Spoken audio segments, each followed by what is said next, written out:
بعد الفيديو ده وبعد الوصفة دي مش هتستغنى عن القرنفل تاني، يعني بعد ما تشوف الفيديو ده هتجري تشتري قرنفل لو مش عندك القرنفل، حاجة كده كنز، سحر، عايزة أقول لكم سحر.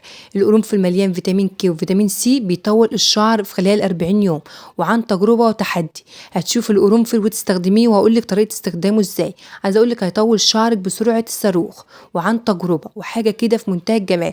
وهقول لك كمان على فوائده الكتيرة للجسم، مليان فوائد كتيرة جدا للجسم، للمعدة وللقولون وللي بيمنع تساقط الشعر، وبيعمل كل حاجة في الجسم، مفيد جدا، مش على قد ان هو مسكن للسنان او توابل في البيت، لا بجد مفيد جدا جدا. تعالى اقولك على طريقة ان احنا نستخدمه ازاي، وازاي نستخدمه في كل حاجة في حياتنا. بس يا ريت لو اول مرة تشوفيني تشتركي في القناة، كلمة اشتراك اضغط عليها تحت الفيديو تنوري قناتي، وما تنسليش وتبخلي عليا باللايك، اوعي تبخلي عليا باللايك. معايا مية مغلية، كوبايتين من المية المغلية واحطهم على النار.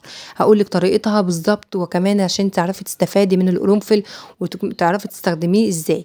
هاغلي المَيّة كويس جدًا لحد ما المَيّة تغلي معايا، واحط معلقتين كده من القرنفل. القرنفل بيسموه في البلاد العربية اللي برّه المسمار. هابتدي احط معلقتين كده من القرنفل لحد ما المَيّة تتغير معايا حوالي 8 دقايق، يغلي معايا المَيّة وبعد كده أطفّي عليه. أنا طبعًا مش هاسيبها كده، هاغطّيها عشان طبعًا أنا هاغطّيها الغطا بتاعها، يعني مش هاسيب المتطايرة، أنا مش عايزاها تطير، عايزة أستفاد منها، فهابتدي أغطّي الحلة واخلّيها لمّا تغلي كده حوالي 8 دقايق. عايزة أقول لِك الزيوت الطيارة اللي فيها دي ما تعرّيش الحلة، لازمًا تغطّيها وهي بتغلي. وبعد كده شوفوا لونه اتغيّر إزاي، حاجة كده يعني. عايزة أقول لِك فوايده قبل ما نستخدمه، بيقوّي عضلة القلب، بيساعد في علاج قرحة المعدة، وليه فوايد كتيرة جدًا. عايزة أقول لِك كنز ببيتِك، يعني اوعي تستغني عنه. بجد يعني لو مش موجود عندِك اجري وهاتيه واشتريه من عند العطار، موجود عند العطار، لازمًا يكون لونه كده زي ما أنتِ شايفة. وهابتدي بقى أصفّيه وآخد فوايده كلها. هنبتدي نحطها في فوايد كتيرة جدًا، ليه استخدامات كتيرة جدًا، جدًا. وبجد هتستفادي من الفيديو ده، ولو يا ريت لو استفدتِ تفيديني أنا كمان وتعملي لي لايك، اوعي تنسي اللايك، وتقولي لي أنتِ بتتابعيني من أنهي بلد. هابتدي بقى أصفّي مَيّة القرنفل. عايزة أقول لِك مَيّة القرنفل هيكون لونها غامق كده لحد ما أسيبها تبرد خالص وتطلّع كل خلاصة الغذا اللي فيها، أو الاستفادة اللي من القرنفل. بعد كده هاخد المَيّة دي واحطها في كذا حاجة وهاستخدمها في كذا حاجة. تابعي الفيديو معايا للنهاية لأنها كلها تكات مهمة وأفكار حلوة جدًا هتستفادي منها كتير. والأفكار دي أنا مش جايباها من دماغي، بجد أنا جايباها يعني حاجة علمية وأكيدة 100%. عايزة أقول لِك مَيّة القرنفل دي كمان مش للشعر بس، كمان بتغذي الجسم، وبتقوي عضلة القلب، وبتنزل وزن الجسم، وبتساعد على مستوى السكر في الدم. خلاص هي بردت معايا تمامًا أهي، هابتدي بقى أستخدمها وهاقول لكم هنستخدمها إزاي. هاجيب إزازة شعر، إزازة فاضية بتاعة زيت كانت عندي، وهابتدي بقى أعبيها لحد ما أسيب جزء بس كده من فوق فاضي، يعني مش هاملاها للآخر، لأن أنا عايزة أكملها بأي نوع زيت، زيت زيتون عشان تدّي كثافة شوية للمَيّة، أو تُقل للمَيّة شوية عشان أحطها في جذور الشعر وطروف الشعر وأملى شعري بيها. عايزة أقول لِك رهيبة، رهيبة للشعر بجد، وعن تجربة هتستفادي كتير. شايفين الزيوت اللي فيها؟ يعني حتى هي منزّلة مادة زي مادة الزيت كده. وهابتدي بقى أضيف عليها مادة من زيت الجرجير أو زيت جوز الهند أو زيت الزيتون، حسب الزيت اللي عندِك أو بتستخدميه. دي جايباها من عند العطار ومش غالية، حوالي ب20 جنيه.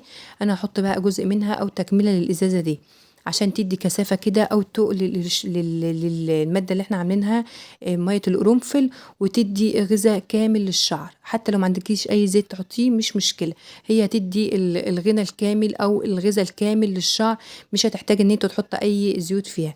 طبعًا المَيّة مغلية بتاعة القرنفل، فمش تعمل معايا أي حاجة، هتفضل معايا لآخر لحظة المَيّة نضيفة كده ومتكررة ومتعقمة زي ما أنتِ شايفة. تستغنى يعني هتستخدميها كل يوم في شعرك، تحاولي تدهني شعرك والجذور من جوّه كده والطروف يوميًا كده، بجد يعني هتطوّل شعرك خلال 40 يوم وهتشوفوا عن تجربة. عندِك مكان فيه فراغات كده في شعرك، حاولي تدلّكي بالمادة القرنفل دي أو بمَيّة القرنفل في شعرك، حاجة كده بجد يعني سحر، هتشوفيها وعن تجربة. حاولي بس تمشي على المادة دي أو الحاجة اللي إحنا عملناها دي، مَيّة القرنفل دي تحاولي تمشي عليها 3 شهور، يعني أقل حاجة 3 شهور. عايزة أوريكِ اللمعان بقى اللي في المَيّة والزيوت اللي إحنا حطيناها أو زيت الجرجير.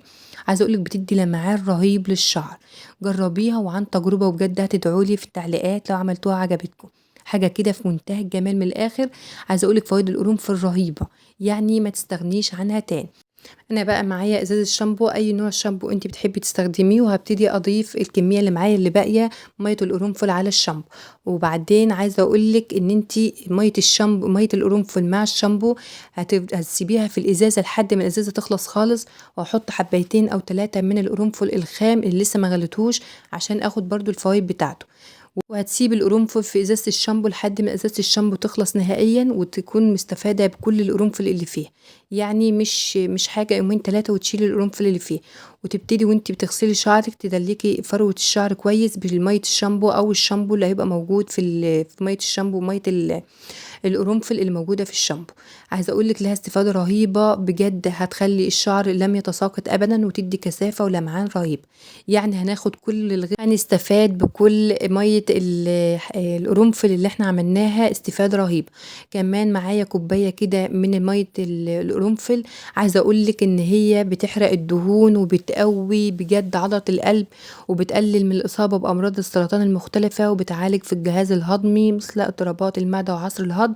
عايزة أقول لِك حكاية، بجد كوباية القرنفل أو مَيّة القرنفل رهيبة بجد للجسم، يعني كمان الجسم بيستفاد من مَيّة القرنفل بطريقة رهيبة، مستفادة استفادة فظيعة، يعني حتى بتعالج في المعدة وبتعالج في تخفيف الألم بتاعة قرحة المعدة، وبتساعد على مستوى السكر في الدم. طبعًا أستاهل منكم بقى لايك للاستفادة الكبيرة اللي أنا وصّلتها لكم عن مَيّة القرنفل، وعملنا حاجات كتيرة جدًا من مَيّة القرنفل، والفوايد القرنفل لا تُعَد ولا تُحصى بجد، حاجة كده كنز في بيتِك اوعي تستغنى عنه. ولو الفيديو عجبِك ما تنسينيش في لايك وتعليق حلو منِّك، وبجد الخلطة اللي إحنا عملناها دي من مَيّة القرنفل حكاية، ليها استفادة رهيبة جدًا، ولو عايزة تتأكدي ادخلي على اليوتيوب وهتشوفي استفادة القرنفل ومَيّة القرنفل ليها استفادة لا تُعَد ولا تُحصى. أشوفكم في فيديو جديد، ويا رب تكونوا استفدتوا من الفيديو وأكون عند حسن ظنكم، وباي باي، وأشوفكم في فيديو جديد. وبجد يعني أنا حاولت أجيب لكم